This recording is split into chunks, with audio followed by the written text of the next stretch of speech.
नमस्कार दोस्तों, आप सभी का स्वागत है आपके अपने YouTube channel together with maths by engineer Vikas Singh पे।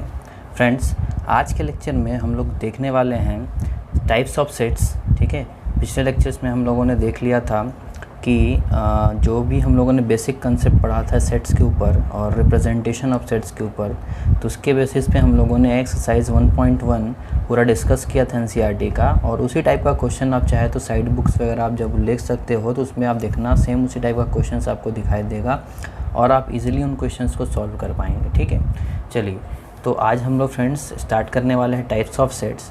चलिए टाइम को ज़्यादा वेस्ट नहीं करेंगे और डायरेक्टली आज हम अपने टॉपिक पे आते हैं और देखते हैं टाइप्स ऑफ सेट्स में हम लोगों को क्या क्या पढ़ना है। देखिए friends, types of sets generally अगर हम बात करें तो सेट का टाइप अगर हम डिफ़ाइन करेंगे तो सेट का टाइप हम लोग डिफ़ाइन करेंगे on the basis of elements which are present inside a middle bracket. ठीक है, मिडिल ब्रैकेट के अंदर कितने एलिमेंट्स प्रेजेंट है या कैसा एलिमेंट प्रेजेंट है उसको देख करके हम टाइप्स ऑफ सेट्स के बारे में यहाँ पे बात करेंगे। मतलब अगर हम टाइप्स ऑफ सेट्स पढ़ने वाले हैं तो टाइप्स ऑफ सेट्स को डिफ़ाइन करने के लिए जो भी हमारे पास varieties of types of sets हैं उनको डिफ़ाइन करने के लिए हमें कहीं ना कहीं नंबर ऑफ़ एलिमेंट्स जो भी मौजूद होता है सेट में, मतलब मिडिल ब्रैकेट के अंदर, उसके बेसिस पे हम डिफ़ाइन करते हैं। तो चलिए सबसे पहला जो हमारा टाइप्स ऑफ सेट है फ्रेंड्स, सबसे पहला हमारा टाइप्स ऑफ सेट जो आपको स्क्रीन पे दिखाई दे रहा होगा वाइट बोर्ड पे लिखा हुआ, वो क्या है? सबसे पहला हमारा नल सेट। ठीक है, इसको नल सेट, वाइड सेट या एम्प्टी सेट के नाम से हम लोग जानते हैं। ठीक है, तो नल, वाइड और एम्प्टी इन तीनों चीज़ों का मतलब फ्रेंड्स होता है खाली। ठीक है, नल मतलब भी खाली होता है, वाइड का मतलब भी खाली होता है और एम्प्टी का मतलब भी क्या होता है? खाली। तो ये वर्ड तो आप लोग फेमिलियर हो इस वर्ड से, ये एम्प्टी वर्ड आप लोगों ने सुना हुआ है।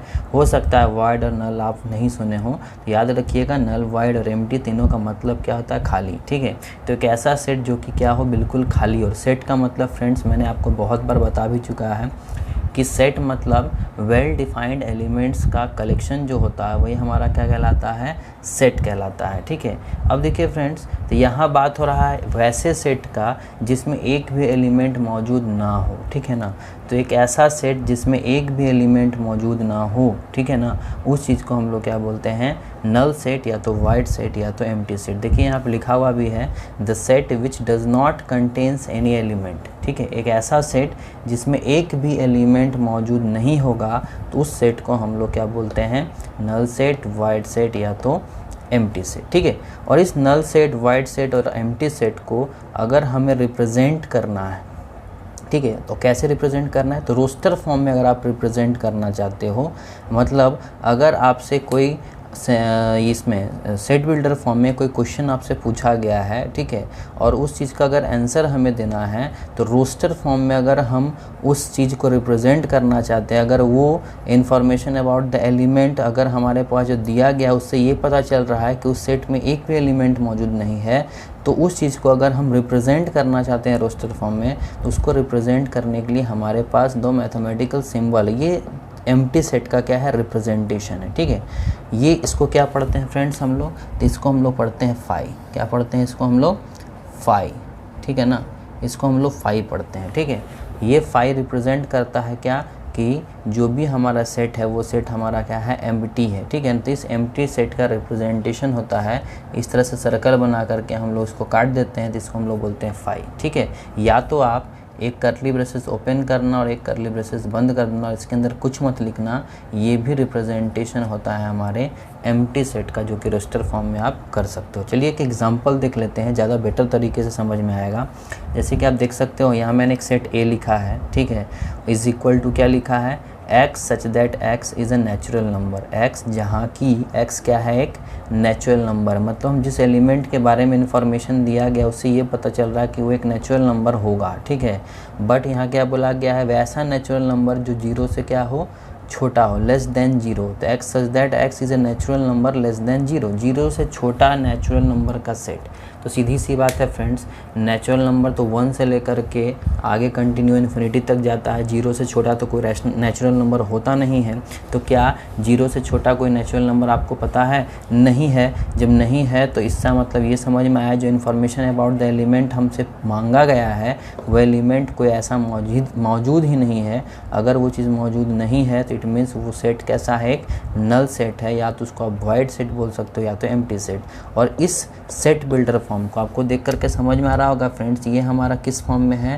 तो ये हमारा क्वेश्चन कहीं ना कहीं सेट बिल्डर फॉर्म में है। तो इस सेट बिल्डर फॉर्म में मौजूद हमारा जो क्वेश्चन था, इसका अगर सॉल्यूशन हमें लिखना है तो हम कैसे लिखेंगे? तो हम लिख देंगे ये ए नाम का सेट क्या है, इस कर्ली ब्रेसेस को ओपन करेंगे और क्लोज कर देंगे और इसके अंदर कुछ नहीं लिखेंगे। तो ये रिप्रेजेंट कर रहा है हमारा रोस्टर फॉर्म में कि ये हमारा एम्प्टी सेट का रिप्रेजेंटेशन है। या आप ए इज़ इक्वल टू क्या लिख सकते हो? 5 लिख सकते हो। अगर इस तरह से आप रिप्रेजेंट कर देते हो तो सामने वालों को समझ में आ जाएगा कि हाँ, ये सेट एक प्रकार का क्या है? एम्प्टी सेट है। ठीक है, चलिए एक और एग्जांपल देख लेते हैं। यहाँ हमारे सामने बी नाम का एक सेट मौजूद है। यहाँ क्या लिखा गया है? x such that x square plus 1 is equal to 0।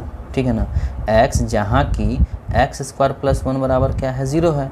और बोला गया x is a real number. ठीक है, तो सोचो तो यहाँ x कौन सा ऐसा रियल नंबर है? ऐसा कोई रियल नंबर है जिसका स्क्वायर करने पर 1 रखने पर हमें 0 मिल जाए? ठीक है, मतलब सीधी सी बात है, इसका सॉल्यूशन कभी भी एक रियल वैल्यू आपको देगा क्या? कभी नहीं दे सकता। तो जिस एलिमेंट को हम ढूंढ रहे हैं वो एलिमेंट हमारा x है। ठीक है, अब पूछा जा रहा है कि क्या x कोई रियल नंबर इसका सॉल्यूशन होगा, क्या इसमें मौजूद होगा? सीधी सी बात है फ्रेंड्स, जब x स्क्वायर प्लस 1 बराबर 0 है तो x का कोई भी वैल्यू डालो। ठीक है ना, कोई भी वैल्यू, इधर पॉजिटिव नेगेटिव जो डालना है डालो। स्क्वायर होने के बाद तो वो पॉजिटिव ही बन जाएगा, और पॉजिटिव में कभी 1 जोड़ोगे फ्रेंड्स तो कभी भी आपका वैल्यू 0 नहीं आ सकता है। इट मीन्स x का ऐसा कोई रियल वैल्यूज़ मौजूद नहीं है तो जो इसका सॉल्यूशन हमें दे पाए। दैट्स वाई हम बोल सकते हैं कि ये भी एक तरह का क्या है? एम्प्टी सेट का एग्जांपल है। मतलब x का कोई वैल्यू ही नहीं है, मतलब ऐसा कोई एलिमेंट ही मौजूद नहीं है। जब एलिमेंट मौजूद नहीं है तो हम इस चीज़ को बोल सकते हैं कि ये भी हमारा एक क्या है? Empty set. तो देख सकते हो फ्रेंड्स, एम्प्टी सेट को हम लोगों ने किस तरह से रिप्रेजेंट किया है। तो आई होप आपको ये नल सेट, वाइड सेट या बोले तो एम्प्टी सेट समझ में आ गया होगा। ठीक है, चलिए उसी तरह से टाइप्स ऑफ सेट का जो हमारा दूसरा टाइप है, वो हमारा दूसरा टाइप क्या है फ्रेंड्स? तो हमारा दूसरा टाइप है सिंगलटन सेट। ठीक है, ये भी बहुत अच्छा एग्जांपल यहाँ मैंने लिया है, ध्यान देना आप। और सिंगलटन सेट क्या होता है? देखिए नाम सुन करके ही समझ में आ जाता है। ठीक है, जैसे नल सेट, नल मतलब खाली। ठीक है, तो एक ऐसा सेट जिसमें एक भी एलिमेंट ना हो तो उसे हम लोग क्या बोलते हैं? Null set. तो देखिए नाम से समझ में आ रहा है कि सेट को कैसे, उस टाइप ऑफ सेट को कैसे डिफाइन करें। ठीक है, तो यहाँ देख सकते हो आप सिंगलटन सेट। ठीक है, सिंगल टन। ठीक है, सिंगल टन मतलब क्या हुआ? सिंगल टोन वाला। ठीक है, मतलब जहाँ सिंगल एलिमेंट हो। तो सिंगल टन सेट मतलब जिसमें एक एलिमेंट हो। तो एक ऐसा एलिमेंट जिसमें कितने एलिमेंट हो फ्रेंड्स? सिर्फ और सिर्फ एक एलिमेंट हो, तो उस टाइप के सेट को हम लोग क्या बोलते हैं? Singleton set. देखिए एक डेफिनेशन भी वैसा ही लिखा हुआ है, set consisting of a single element is called a singleton set. एक ऐसा सेट जिसमें सिर्फ और सिर्फ एक एलिमेंट आपको दिखाई दे, तो उस टाइप के सेट को हम लोग क्या बोलते हैं? सिंगलटन सेट बोलते हैं। ठीक है, देखिए मैंने यहाँ 2 एग्जांपल लिया हुआ है। ठीक है, ए नाम का सेट आप देख सकते हो, क्या लिखा गया है? x such that x। ठीक है, x जहाँ की x क्या है? बिलोंग कर रहा है z में। बिलोंग करने का मतलब पाया जाना। पाया जाना किस में पाया जा रहा है? z में। z मतलब फ्रेंड्स 10th क्लास में आप लोगों ने पढ़ा हुआ है, z is the representation of integers. ठीक है, तो x जहाँ की x क्या है? एक इंटीजर है। मतलब हमारा जो एलिमेंट है, जिस एलिमेंट को हम ढूंढ रहे हैं, वो तो क्लियर हो गया कि वो एक प्रकार का इंटीजर होगा। ठीक है, और कैसा है? तो बोला गया वो इंटीजर जो होगा, वो x जो होगा वो 0 से क्या होगा? बड़ा होगा और 2 से छोटा होगा। तो 0 से बड़ा और 2 से छोटा, तो सीधी बात है फ्रेंड्स, ये मेरा 0, ये 1, सॉरी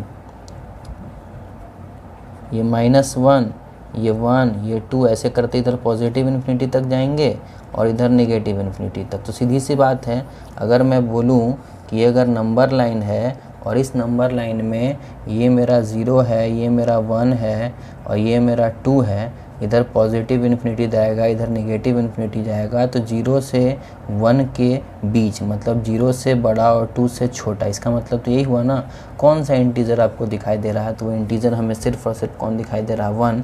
तो हम बोल सकते हैं जिस एलिमेंट को हम ढूंढ रहे हैं, जिस इंटीजर को हम ढूंढ रहे हैं, वो इंटीजर हमारा कौन है, 1, सिर्फ और सिर्फ 1।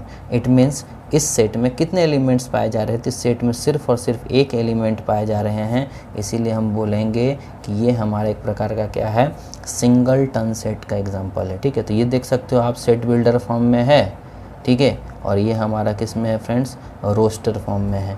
तो हमारा सेट बिल्डर फॉर्म में कैसा हो सकता है क्वेश्चन, और उसका रोस्टर फॉर्म क्या आएगा, दोनों मैंने यहाँ पे आपको दिखाया है। ठीक है, उसी तरह से एक और सेट दिया गया है फ्रेंड्स, क्या, x such that x is a vowel.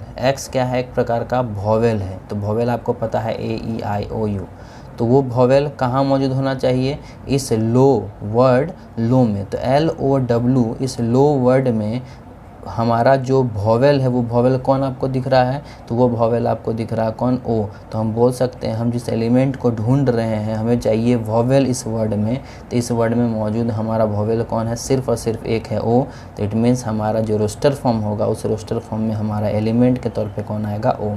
तो आप देख सकते हो यहाँ भी ये हमारा सेट बिल्डर फॉर्म है, और ये हमारा क्या है फ्रेंड्स, रोस्टर फॉर्म है। और इस रोस्टर फॉर्म में आप देख सकते हो सिर्फ और सिर्फ आपको एक एलिमेंट दिखाई दे रहा होगा। तो सिंगलटन सेट मतलब क्या, एक ऐसा सेट जहाँ सिर्फ और सिर्फ एक एलिमेंट दिखाई दे, तो हम आसानी से बता सकते हैं कि वो हमारा क्या है, सिंगलटन सेट है। ठीक है, तो जब फ्रेंड्स आपके पास नल सेट पूछा जाए या आपसे सिंगलटन सेट पूछा जाए, बहुत सारे और भी टाइप्स हम लोग पढ़ेंगे अभी, ठीक है ना, तो उसमें अगर आपको सेट बिल्डर फॉर्म दिया जाता है फ्रेंड्स, तो आपको क्या करना है, सबसे पहले उसको रोस्टर फॉर्म में कन्वर्ट कर देना है। ठीक है, क्योंकि रोस्टर फॉर्म में कन्वर्ट करने के बाद ही आपको पता चलेगा कि नंबर ऑफ़ एलिमेंट्स कितना आ रहा है। ठीक है, नंबर ऑफ़ एलिमेंट्स 0 आएगा, एक भी एलिमेंट अगर नहीं आता है तो हम बोलेंगे कि वो एक नल सेट है, या तो वाइड सेट है, या तो एम्प्टी सेट है। और अगर एक एलिमेंट आ जाता है उस सेट में, आपको सिर्फ और सिर्फ एक एलिमेंट, तो उसको हम लोग क्या बोलते हैं, सिंगलटन सेट। ये दो सेट्स आपको समझ में आ गया होगा। फिर तीसरा हम लोग अभी सेट देखते हैं। पहले आप इन चीज़ों का नोट्स बना ले फ्रेंड्स। मैं यहाँ पे थोड़ा सा पीछे कर लेता हूँ, ठीक है, इससे आपको पता चल जाएगा। थोड़ा थोड़ा आपको दिख भी रहा होगा, null set, void set, empty set. तो ये इसका पूरा एरिया हो गया, इसको आप लिख लें, और साथ साथ ये सिंगलटन सेट एग्जांपल के साथ आप लिख लीजिए। फिर हम लोग बढ़ते हैं अपने नेक्स्ट सेट के टाइप की ओर। चलिए फ्रेंड्स, चलते हैं अपने थर्ड टाइप्स ऑफ सेट पे। ठीक है, अभी हम लोगों ने देख लिया वाइड सेट, एम्प्टी सेट, या तो नल सेट, ठीक है, जो बोलिए आप। दूसरा हम लोगों ने देखा सिंगलटन सेट, और थर्ड हमारा क्या है फ्रेंड्स, थर्ड हमारा है फाइनाइट सेट। ठीक है, ये फाइनाइट सेट क्या होता है, देखिए वर्ड सुन करके फिर से आपको समझ में आ रहा होगा, फाइनाइट, ठीक है ना। फाइनाइट मतलब जो कि काउंटेबल हो, ठीक है ना। तो मैंने पहले ही बता दिया फ्रेंड्स, टाइप्स ऑफ सेट्स अगर आप पढ़ रहे हो तो on the basis of elements हम लोग टाइप्स ऑफ सेट्स को डिफाइन करते हैं, ठीक है, on the basis of number of elements या जिस टाइप का एलिमेंट है, ठीक है। तो उसके बेसिस पे अगर हम डिफाइन करें, ध्यान दीजिएगा, तो फाइनाइट मतलब क्या होता है, काउंटेबल, ठीक है। और दूसरा क्या है फ्रेंड्स, इनफाइनाइट मतलब अनकाउंटेबल, ठीक है। तो अगर मैं बात करूँ फाइनाइट सेट का, ठीक है, तो फाइनाइट सेट क्या होता है, तो देखिए डेफिनेशन क्या लिखा है मैंने लिखा है, set is called a finite set. एक सेट को हम फाइनाइट सेट कब बोल सकते हैं, जब if it is either a wide set, जब वो क्या हो, एक तरह का वाइड सेट हो, ठीक है, या आप दूसरी भाषा में बोल सकते हैं, या उसके एलिमेंट्स क्या हो फ्रेंड्स, काउंट किए जा सकते हो, और it's element can be counted, ठीक है, जिसके एलिमेंट्स क्या कर सकते हैं, हम काउंट कर सकते हैं, ठीक है। तो एक ऐसा सेट जो कि या तो वाइड सेट हो, वाइड सेट मतलब जो एम्प्टी सेट हो, जिसमें एक भी एलिमेंट ना हो, ठीक है। तो एक भी एलिमेंट नहीं होने का मतलब क्या, नंबर ऑफ़ एलिमेंट्स उसमें कितने पाए जाएंगे, तो नंबर ऑफ़ एलिमेंट्स पाए जाएंगे 0। तो ये हम बता सकते हैं ना फ्रेंड्स, ठीक है। तो अगर सीधी सी बात है, अगर हम बात कर रहे हैं कि हमारा फाइनाइट सेट क्या है, तो फाइनाइट सेट क्या होता है फ्रेंड्स, जो कि एक ऐसा सेट जिसका हम एलिमेंट्स क्या कर सकते हैं, काउंट कर सकते हैं, ठीक है, बता सकते हैं जिसके बारे में कि इसमें कितने एलिमेंट्स हैं, ठीक है। अगर वो एलिमेंट्स हम काउंट करके बता सकते हैं, तो वो काउंटेबल नंबर ऑफ़ एलिमेंट्स के बेसिस पे हम ये बता सकते हैं कि वो सेट फाइनाइट है या इनफाइनाइट, ठीक है। तो अगर काउंट कर लेते हैं तो फाइनाइट सेट होगा, अगर काउंट नहीं कर पाते हैं तो वो क्या हो जाएगा, इनफाइनाइट सेट, ठीक है। याद रखिएगा फ्रेंड्स, वाइड सेट भी एक तरह का फाइनाइट सेट है, बिकॉज अगर हम लोग देखते कुछ देर पहले तो वहाँ मैंने बताया था अगर वाइड सेट का बात किया जाए तो उसमें एक भी एलिमेंट नहीं होगा। जब एक भी एलिमेंट नहीं होगा मतलब नंबर ऑफ़ एलिमेंट्स कितने होंगे उसमें, 0, एक भी नहीं। तो वो हम बता रहे हैं ना फ्रेंड्स, ये हम काउंट करके बता रहे हैं वहाँ कि नंबर ऑफ़ एलिमेंट्स वहाँ 0 है, एक भी एलिमेंट नहीं है, ठीक है ना। तो इसलिए हम उस चीज़ को भी फाइनाइट सेट के कैटेगरी में रखते हैं, ठीक है। तो याद रखिएगा इस बात को, ये बहुत इंपॉर्टेंट है। ये जनरली बहुत टीचर्स हो या कोई भी हो थोड़ा बहुत इस चीज़ को मिस कर जाते हैं, इसीलिए आप इस चीज़ को याद रखिएगा, ठीक है। याद रखिएगा इस बात को कि वाइड सेट भी एक प्रकार का क्या है, फाइनाइट सेट है, ठीक है। और दूसरी भाषा में हम बोल ही सकते हैं जिसके एलिमेंट्स हम काउंट कर सकते हैं। एक एग्जांपल के तौर पे हम देखते हैं, देखिए यहाँ मैंने लिखा है a = x such that x belongs to n, ठीक है। x जहाँ की x क्या करता है, बिलोंग करता है किसमें, नेचुरल नंबर में। मतलब इससे पता चल रहा है कि हमारा जो x नाम का एलिमेंट जो भी होगा हमारा एलिमेंट वो क्या होगा, एक नेचुरल नंबर होगा। और वो नेचुरल नंबर के लिए क्या बताया गया है, x मतलब वो हमारा नेचुरल नंबर जो कि बोला गया 0 से क्या होगा, बड़ा होगा और 11 से क्या होगा, छोटा। तो 0 से बड़ा और 11 से छोटा नेचुरल नंबर्स क्या क्या हो सकता है फ्रेंड्स, तो 1 से लेकर के 10 तक। तो आप देख सकते हो 1 2 3 4 5 6 7 8 9 10, ये हमारा सेट बिल्डर फॉर्म में है फ्रेंड्स, और ये हमारा रोस्टर फॉर्म में है, ठीक है ना। तो इससे हम लोग बोल सकते हैं कि इस रोस्टर फॉर्म में जो आपको एलिमेंट्स दिखाई दे रहे हैं वो एलिमेंट्स को हम काउंट कर पा रहे हैं, ठीक है ना। तो काउंट करने के बाद हम लोग ये बताएं कि नंबर ऑफ़ एलिमेंट्स इन ए कितने हैं, 10 है। ये इसी नंबर ऑफ़ एलिमेंट्स को हम लोग पढ़ते हैं फ्रेंड्स क्या, कार्डिनल नंबर या order of a finite set, ठीक है। जो हम लोग लिख रहे हैं यहाँ पे n ऑफ a, या इसको हम लोग o ऑफ a से रिप्रेजेंट करते हैं। ध्यान दीजिएगा इस बात को, o ऑफ a या n ऑफ a से हम लोग रिप्रेजेंट करते हैं किसी फाइनाइट सेट में कितना एलिमेंट्स मौजूद है, जिसको हम लोग बोलते हैं सेट के भाषा में कार्डिनल नंबर, ठीक है। तो इसको हम बोलते हैं कार्डिनल नंबर ऑफ़ एलिमेंट्स, ठीक है, cardinal number of elements in set ए, या तो बोल सकते हो ऑर्डर ऑफ फाइनाइट सेट ए, ठीक है। तो ऑर्डर ऑफ फाइनाइट सेट ए कितना है फ्रेंड्स, 10 है, ठीक है। या number cardinal number of elements in set ए कितना है, 10 है, ठीक है। तो अगर कार्डिनल नंबर ऑफ़ एलिमेंट्स, ठीक है, या ऑर्डर ऑफ सेट हम लोग बता रहे हैं कितना है, काउंट करके अगर हम बता पा रहे हैं तो इससे हम बोलेंगे कि यह हमारा क्या है, फाइनाइट सेट है, ठीक है। ध्यान दीजिएगा। उसी तरह से अगर दूसरी तरफ बात किया जाए इनफाइनाइट सेट का, तो मैंने यहाँ पहले ही बताया भी था कि set is called an infinite set. एक सेट को इनफाइनाइट सेट कब बोलेंगे, जब उसके एलिमेंट्स को हम लोग काउंट नहीं कर पाएंगे, if it's element can't be counted. जैसे एग्जांपल के तौर पे मैंने यहाँ एक सेट लिखा है x जहाँ की x, ठीक है, x दैट x एक सेट ऑफ इवन नंबर्स है, ठीक है। तो सेट ऑफ इवन नंबर्स बोलने का मतलब तो फ्रेंड्स इवन नंबर स्टार्ट कहाँ से होता है, 0 से। तो 0 2 4 6 8 10 dot dot dot dot continue चलता जाएगा, ये कहाँ रुकेगा अभी कोई पता नहीं है, ठीक है ना। तो अगर आपसे मैं पूछूं कि कार्डिनल नंबर ऑफ़ एलिमेंट्स मतलब number of elements in set B कितना है, तो आप बता पाओगे क्या, नहीं बता पाओगे। आप बोलोगे इनफाइनाइट नंबर ऑफ़ एलिमेंट्स इसमें हो सकते हैं। तो जब इनफाइनाइट नंबर ऑफ़ एलिमेंट्स इसमें मौजूद है तो हम कार्डिनल नंबर ऑफ़ एलिमेंट्स यहाँ फाइंड आउट नहीं कर पाएंगे। That's why cardinal number of elements या ऑर्डर हम लोग कहाँ फाइंड आउट करते हैं, फाइनाइट सेट का। याद रखिएगा इस बात को, ठीक है। तो इनफाइनाइट सेट में हम लोग कार्डिनल नंबर नहीं निकाल सकते हैं, बिकॉज यहाँ इनफाइनाइट नंबर ऑफ़ एलिमेंट्स होंगे, काउंटेबल एलिमेंट्स नहीं होंगे, दैट आर अनकाउंटेबल एलिमेंट्स। अगर ये अनकाउंटेबल एलिमेंट्स है, दैट्स वाई इस टाइप के सेट को हम लोग क्या बोलते हैं, इनफाइनाइट सेट, ठीक है। बहुत ही आसान है, कोई खास ज़्यादा टफ नहीं है, ये सब बेसिक चीज़ें हैं, बस नाम के बेसिस पे आपको याद रखना फ्रेंड। फाइनाइट मतलब जहाँ एलिमेंट काउंट हो जाए, या एक चीज़ और जो कि सेट हमारा क्या हो, वाइड सेट हो। अगर वाइड सेट है तो कार्डिनल नंबर वहाँ कितना आएगा फ्रेंड्स, 0 आएगा। ध्यान रखिएगा इस बात को, ठीक है। Number of elements wide set के केस में कितना आएगा, 0 आएगा, ठीक। और इनफाइनाइट सेट है तो इनफाइनाइट सेट बोलने का मतलब जहाँ एलिमेंट्स हमारे क्या हो, अनकाउंटेबल हो, जहाँ हम काउंट नहीं कर पाते हो, ठीक है। तो ये हमारे 4 डिफरेंट टाइप्स ऑफ सेट्स हो गए। इन चीज़ का भी नोट्स आप बना लें, फिर आगे हम लोग बढ़ते हैं नेक्स्ट टाइप्स की ओर। तो पहले आप इन चीज़ों को लिख लें। चलिए फ्रेंड्स, बात करते हैं अब अपने 5वें नंबर ऑफ सेट का, ठीक है। आप देख सकते हो हमारा 5वां और 6ठा टाइप जो दिया गया है वो क्या है, इक्वल सेट और इक्विवेलेंट सेट। देखिए जो वर्ड जो लिखा है आपके सामने, इक्वल सेट और इक्विवेलेंट सेट, ये दोनों सुनने में एक जैसा लगता है ना। अगर रैंडमली सुना जाए इक्वल इक्विवेलेंट तो अचानक से सुनने पर लगता है कि दोनों वर्ड क्या होगा, सेम होगा। इक्वल सेट और इक्विवेलेंट सेट मतलब दोनों इंसान सेम समझ लेता है। जी नहीं, दोनों में डिफरेंस है, ठीक है। इक्वल और इक्विवेलेंट में डिफरेंस होता है। देखिए यहाँ इक्वल सेट और इक्विवेलेंट सेट का अगर हम बात कर रहे हैं तो इक्वल सेट और इक्विवेलेंट सेट कैसे डिफरेंट है वो हमें समझना है, ठीक है। अब ध्यान देना यहाँ पे, देखिए इक्वल सेट में क्या लिखा गया है यहाँ पे कि 2 सेट्स। अब देखिए बात यहाँ इक्वल का होता है तो यहाँ बात कंपैरिजन का हो रहा है, ठीक है ना। तो इक्वल, दो चीज़ के इक्वल होने का बात होगा तो यहाँ कंपैरिजन कहीं ना कहीं दो चीज़ का होगा, इसीलिए हम लोग यहाँ 2 सेट लेकर के चलते हैं, ठीक है। जैसे मान लीजिए इक्वल सेट में हमने ले लिया 2 सेट, हम लोगों ने लिया है ए और बी नाम का, तो 2 सेट्स ए एंड बी, ठीक है। हम लोग एज्यूम करके बैठे हैं कि हमारे पास 2 सेट है कोई ए और बी नाम का, ठीक है। और उन 2 सेट को हम इक्वल सेट तभी कह सकते हैं, ध्यान दीजिएगा यहाँ लिखा गया है 2 sets A and B are set to be equal sets, ठीक है, are set to be equal sets. इसको क्या पढ़ते हैं फ्रेंड्स, IFF जब भी लिखा गया हो तो इस वर्ड का मतलब होता है इफ़ एंड ओनली इफ़। ये वर्ड ध्यान दीजिएगा फ्रेंड्स, इतना लंबा वर्ड लिखने से हम बच जाते हैं इस छोटे से वर्ड से, ठीक है ना।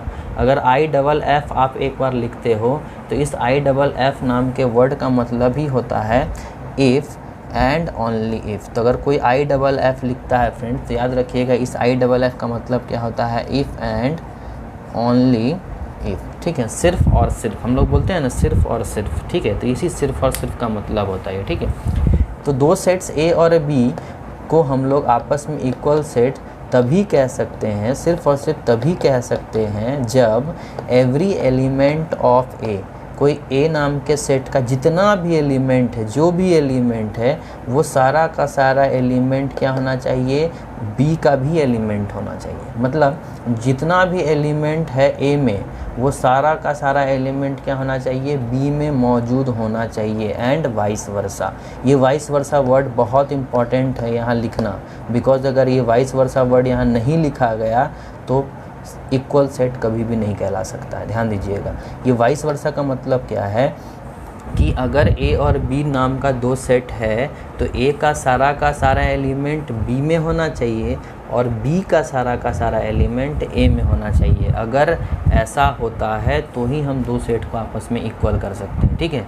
अब ये मत बोलना कि ए का सारा एलिमेंट बी में होना चाहिए तो इक्वल सेट कहलाएगा। दोनों तरफ से होना चाहिए, बात दोनों तरफ से होना चाहिए। ए का सारा एलिमेंट बी में होना चाहिए और बी का सारा एलिमेंट ए में होना चाहिए। दैट्स वाई ये वाइस वर्सा लिखा गया। वाइस वर्सा मतलब बी का भी सारा एलिमेंट ए में होना चाहिए, मतलब जस्ट इसका अपोजिट, उल्टा, ठीक है। तो ध्यान दीजिएगा, जिससे इस चीज़ को एक एग्जांपल समझते हैं, ध्यान दीजिए। जैसे मान लें सिम्बॉलिकली अगर बात करूं तो अगर 2 सेट आपस में इक्वल है तो ये तो बेसिक सा चीज़ है, ए इक्वल बी लिख करके हम बताएंगे, ठीक है। और अगर 2 सेट्स आपस में इक्वल नहीं है तो हम क्या लिखेंगे, ए नॉट इक्वल टू बी, ठीक है। देखिए एक एग्जाम्पल लिखा है मैंने एक एग्जाम्पल लिखा है ए इज़ इक्वल टू, जिसका एलिमेंट है 2 3 5 6, ठीक है। तो हमारे पास ए नाम का सेट है जिसका एलिमेंट क्या है फ्रेंड्स, जिसका एलिमेंट है हमारा 2 3 5 और 6, ठीक है। और बी नाम का जो सेट है हमारा, उस बी नाम के सेट का एलिमेंट क्या है फ्रेंड्स, 6 5 3 2, ठीक है। अब देख सकते हो आप ध्यान से, क्या ये 2 सेट्स आपस में इक्वल हैं। तो मैंने क्या कंसेप्ट से समझाया, ए का सारा एलिमेंट बी में मौजूद होना चाहिए। देखो 2 3 5 6 मौजूद है, 2 3 5 6 इसमें भी मौजूद है, ठीक है। फिर इसका सारा एलिमेंट क्या इसमें मौजूद है, हाँ इसमें भी मौजूद है। तो मतलब सीधी सी बात है, जब बात 2 इक्वल सेट का होगा तो 2 सेट्स आपस में इक्वल तभी होगा जब ए का सारा एलिमेंट बी में नज़र आए और बी का सारा एलिमेंट ए में नज़र आए। अगर ऐसा होता है तो भी हम बोल सकते हैं ए इज़ इक्वल टू क्या होगा, बी। अब आप बोलोगे कि इसका इससे क्यों पूछ रहे हैं। अगर थोड़ी देर के लिए आप एज्यूम कर लो कि यहाँ पे मेरा 7 होता, ध्यान दीजिएगा, ठीक है। तो यहाँ ध्यान देना है आपको कि अगर थोड़ी देर के लिए हम वहाँ पे क्या समझ रहे हैं, 7 होता, तो देखिए ए का सारा एलिमेंट बी में तो मौजूद है ही, लेकिन क्या बी का सारा एलिमेंट ए में मौजूद है, जी नहीं, 7 इसमें थोड़ी ना मौजूद है। तब उस केस में हम बोलेंगे कि ए नॉट इक्वल टू बी है। तो इसीलिए याद रखिएगा फ्रेंड्स, ये वाइस वर्सा वर्ड बहुत ज़्यादा इंपॉर्टेंट है ना। 2 सेट्स अगर आपस में इक्वल होता है तो इसका सारा एलिमेंट इसमें होना चाहिए और इसका सारा एलिमेंट इसमें होना चाहिए, ठीक है। ये बस चीज़ याद रखिएगा आप, इसके बेसिस पे आप पता कर सकते हैं कि 2 सेट्स आपस में इक्वल है या नहीं है, ठीक है। चलिए अब बढ़ते हैं हम लोग नेक्स्ट अपने छठे टाइप की ओर, 6th टाइप, जो हमारा क्या है, इक्विवेलेंट सेट। अब ये इक्विवेलेंट सेट क्या होता है, ठीक है, देखिए इक्विवेलेंट सेट थोड़ा सा डिफरेंस है इसमें इक्वल सेट से, क्या है, ध्यान दीजिएगा कि दो फाइनाइट सेट को, ठीक है ना, हम मान ले रहे हैं दो फाइनाइट सेट, कौन कौन सा, ए और बी। आपको पता है फ्रेंड्स फाइनाइट सेट क्या होता है। फाइनाइट सेट मतलब जो या तो वाइड सेट हो या जिसका एलिमेंट्स हम क्या कर सकते हैं, काउंट कर सकते हैं, उनको हम बोलते हैं फाइनाइट सेट, ठीक है। तो दो सेट हमारे पास है ए और बी नाम का, ठीक है, और इन दो सेट ए और बी को हम इक्विवेलेंट तभी कह सकते हैं जब there cardinal numbers are same, जब उसके कार्डिनल नंबर्स क्या हो, सेम हो। कार्डिनल नंबर्स मतलब friends number of elements in A और number of elements in B क्या होना चाहिए, सेम होना चाहिए। अगर number of elements in A is equal to number of elements in B आ जाता है तो हम बोल सकते हैं कि हमारा दो सेट्स आपस में क्या है, इक्विवेलेंट सेट है। तो यहाँ बस एक बेसिक सा चीज़ है, कार्डिनल नंबर, अगर cardinal number of A cardinal number of B के बराबर होता है तो हम बोलेंगे कि वो दोनों सेट्स हमारे आपस में क्या है, इक्विवेलेंट सेट है। या आप बोल सकते हो ऑर्डर ऑफ ए, ठीक है, is equal to order of B अगर होता है तो हमारा सेट्स आपस में क्या होगा, इक्विवेलेंट। देखिए एक एग्जांपल, जैसे मैंने यहाँ पे लिखा ए इज इक्वल टू 1 2 3 4, ठीक है, ए का एलिमेंट कौन है, 1 2 3 4, और बी का एलिमेंट कौन है फ्रेंड्स, 5 10 15 20, ठीक है। आप देख सकते हो ये दोनों सेट आपस में इक्वल नहीं है, ठीक है ना, ये इक्वल सेट नहीं होगा, लेकिन ये इक्विवेलेंट है। कैसे, कार्डिनल नंबर ऑफ ए कितना हो गया फ्रेंड्स, तो कार्डिनल नंबर ऑफ ए कितना है, 4 है, ठीक है। उसी तरह से कार्डिनल नंबर ऑफ बी कितना है, वो भी 4 है। तो कार्डिनल नंबर ऑफ ए और कार्डिनल नंबर ऑफ बी अगर दोनों सेम है, बराबर है, तो हम बोलेंगे कि वो सेट्स हमारे क्या है, इक्विवेलेंट सेट है। तो आप बोलोगे सर तो इक्विवेलेंट सेट, इक्वल सेट का जो एग्जांपल आप लिखे हैं वो भी इक्विवेलेंट सेट होगा। जी हाँ, जितने भी इक्वल सेट होते हैं, जितने भी इक्वल सेट होते हैं, रिपीट ध्यान दीजिएगा बात को, जितने भी इक्वल सेट होते हैं वो सारे इक्विवेलेंट सेट होते हैं। बट जितना इक्विवेलेंट सेट होता है ज़रूरी नहीं है कि वो इक्वल सेट हो, ठीक है। देख सकते हो ये इक्विवेलेंट सेट तो है बट ये इक्वल सेट नहीं है, लेकिन देख सकते हो ये इक्वल सेट है तो इक्विवेलेंट सेट भी होगा ही होगा, ये कंफर्म है। इसीलिए इस चीज़ को आप यहाँ पे नोट में ध्यान में लिख लेना आप इस बात को, ठीक है। नोट में यहाँ पे लिख दीजिएगा आप, क्या लिखिएगा फ्रेंड्स यहाँ पे, all equal sets are equivalent set. जितने भी इक्वल सेट हैं क्या है, इक्विवेलेंट सेट है, but all equivalent sets are not equal set. लेकिन जितने भी इक्विवेलेंट सेट होते हैं उनको आप इक्वल सेट नहीं बोल सकते। तो ये बेसिक चीज़ है फ्रेंड्स, बेसिक नोट है, ध्यान में रखिएगा इस चीज़ को, बहुत ही इंपॉर्टेंट है, आपको ध्यान में देना है, ठीक है। इक्वल और इक्विवेलेंट के बीच ये डिफरेंस। अब आप देखिए फ्रेंड्स, कंफ्यूज मत होना, मैंने आपको पहले ही बताया था कि 2 3 5 6 यहाँ है, यहाँ 6 5 3 2 लिखा है। ऑर्डर ऑफ एलिमेंट्स किधर भी हो कोई प्रॉब्लम नहीं है, ठीक है ना, वो चीज़ आपको ध्यान में रखना है फ्रेंड्स। ये मैंने आपको पहले भी बताया हुआ था कि अगर ये 2 3 5 6 है और ये 6 5 3 2 है, एलिमेंट वही चीज़ है जो यहाँ पे, लेकिन उसका सीक्वेंस इधर उधर है, ऑर्डर इधर उधर लिखा है, उससे कोई फ़र्क नहीं पड़ता है। जो एलिमेंट यहाँ है वही एलिमेंट यहाँ भी होना चाहिए। ये कन्फ्यूज़न आप दिमाग से हटा लेना, ठीक है ना, ध्यान देना इस चीज़ को, ये बहुत इंपॉर्टेंट है। और चलिए फटाफट आप इन चीज़ों का नोट्स बना लें, ठीक है, फिर हम लोग आगे बढ़ते हैं, है ना। चलिए फ्रेंड्स आगे अब बढ़ते हैं, ध्यान दीजिएगा। तो अभी हम लोगों ने टाइप्स ऑफ सेट्स में कुल मिलाकर के 6 टाइप्स ऑफ सेट पढ़ा, ठीक है, जिसमें से हम लोगों ने देखा किसके किसके बारे में, तो हम लोगों ने पढ़ा नल सेट, वाइड सेट और एम्प्टी सेट के बारे में। फिर हम लोगों ने पढ़ा फ्रेंड्स सिंगलटन सेट के बारे में, ठीक है। फिर हम लोगों ने पढ़ा फ्रेंड्स फाइनाइट सेट के बारे में। फिर हम लोगों ने पढ़ा इनफाइनाइट सेट के बारे में। फिर हम लोगों ने देखा इक्वल सेट, ठीक है, और छठा हम लोगों ने देखा इक्विवेलेंट सेट, ठीक है। ये 6 टाइप्स ऑफ सेट्स फ्रेंड हम लोगों ने अभी देखा, ठीक है। तो ये हमारे 6 प्रकार के टाइप्स ऑफ सेट्स थे, ठीक है। तो ये 6 टाइप्स ऑफ सेट्स आपको रिमेंबर करके रखना है और इससे रिलेटेड क्वेश्चंस आपको मिल सकते हैं, ठीक है। और इसके अलावा फ्रेंड्स हमें कुछ स्पेशल टाइप्स ऑफ सेट्स पढ़ने हैं। तो उस स्पेशल टाइप्स ऑफ सेट्स में हम लोग नेक्स्ट लेक्चर में देखेंगे फ्रेंड्स सबसेट के बारे में, जहाँ सबसेट में हम लोग देखेंगे प्रॉपर सेट और प्रॉपर सबसेट और इम्प्रॉपर सबसेट के बारे में, ठीक है। फिर साथ साथ हम लोग सीखेंगे कि कैसे किसी सेट्स का सबसेट्स फाइंड आउट करते हैं, ठीक है। फिर हम लोग देखेंगे पावर सेट क्या होता है, फिर हम लोग देखेंगे यूनिवर्सल सेट क्या होता है। तो ये सब कुछ स्पेशल टाइप्स ऑफ सेट्स हैं, ठीक है, जिन चीज़ों के बारे में हम लोग नेक्स्ट लेक्चर में पढ़ेंगे, ठीक है। अगर बात करूँ जनरल टाइप्स ऑफ सेट्स का, तो जनरल टाइप्स ऑफ सेट्स में हम लोग ये 6 टाइप्स ऑफ सेट्स हम लोग पढ़ते हैं, ठीक है। और इसके अलावा जो भी हमारे हैं कुछ स्पेशल टाइप्स ऑफ सेट्स है वो हम लोग नेक्स्ट क्लास में देखेंगे, ठीक है। तो फिलहाल आपके सामने 2 क्वेश्चंस दिखाई दे रहे हैं, ठीक है। ये लेक्चर का एंड है आज, है ना। तो इस 2 क्वेश्चन को हमको करना है, सॉल्व करना है। ये 2 एग्जाम्पल्स आपके सामने दिखाई दे रहे हैं। इन एग्जाम्पल्स को आपको घर पे सॉल्व करना है, ठीक है।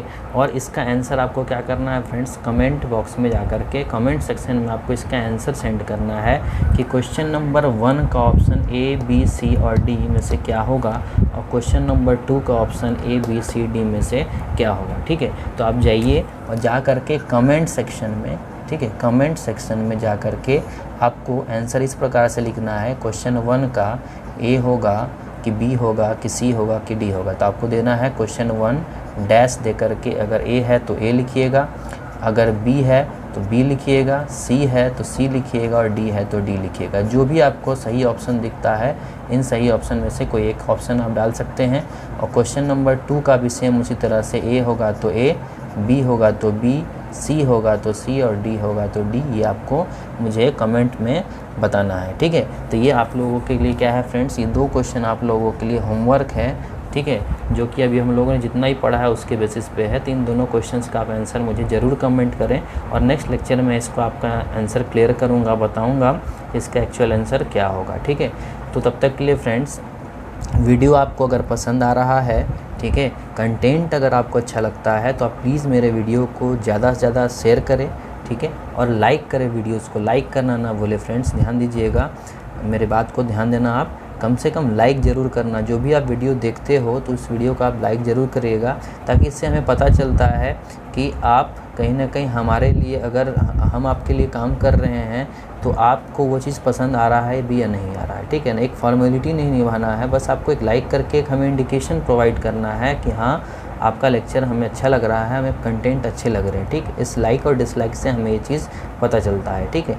तो काइंडली लाइक ज़रूर करेंगे, ठीक है। और अगर अच्छा लगता है तो आप प्लीज़ इस चैनल को जितना हो सके शेयर करें, ठीक है, अपने फ्रेंड्स को बोले सब्सक्राइब करने के लिए। और जो भी होता है लेटेस्ट अपडेट्स आपके सब्सक्राइब करने के बाद, बेल आइकन प्रेस करने के बाद आपके नोटिफिकेशन बार में ये चीज़ आपको मिल जाएगा, ठीक है। जो भी मेरा नया लेक्चर होगा, जो भी रिलेटेड अपडेट्स होंगे मेरे चैनल के, वो सारे चीज़ आपको मिल जाएंगे, ठीक है। तो तब तक के लिए friends bye bye, take care and have a nice day.